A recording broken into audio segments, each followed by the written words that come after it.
SSC ও সমমানের পরীক্ষায় পাশের হার ও জিপিএ 5 পাওয়ার দিক থেকে এবারও এগিয়ে আছে মেয়েরা। সারা দেশে পাশের হার। দেশে নারী ও পুরুষ শিক্ষার্থীর অনুপাত প্রায় সমান।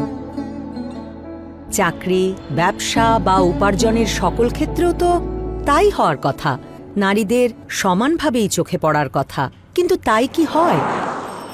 শিক্ষার গণ্ডি পেরিয়ে কোথায় হারিয়ে যায় দেশের জনসংখ্যার 50% আমাদের মেয়েরা?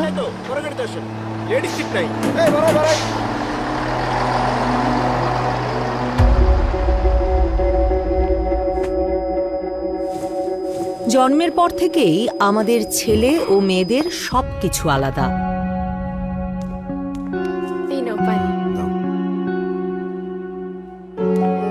আলাদা পৃথিবীর আলাদা আলাদা নিয়ম। একটা গোলের সম্ভাবনা।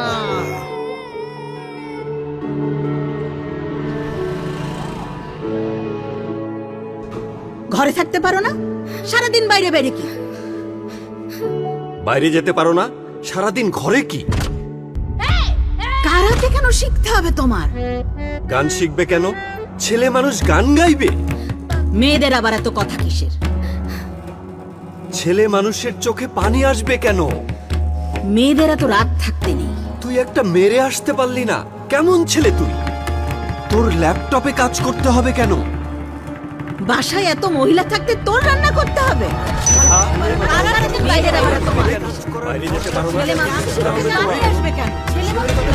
দুজনের দুই মেরুর এই পৃথিবীতে কোনো ভাগাভাগি নাই, নিজের মতো বাঁচার স্বাধীনতা নাই, সম্ভাবনা বিকাশের সুযোগ কিংবা সুখ কোনোটাই নাই। চাইলেই দায়িত্ব ভাগাভাগি করে আমাদের জীবনটা আরও সহজ হতে পারে।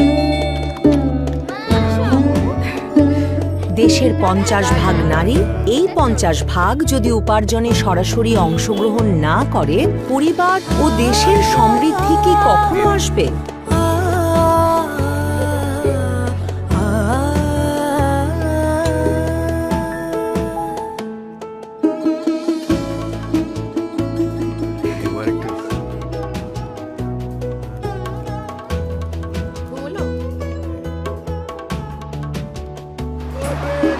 আলাদা পৃথিবীর আলাদা নিয়মে নয়, প্রয়োজন কাঁধে কাঁধ মিলিয়ে কাজ করা।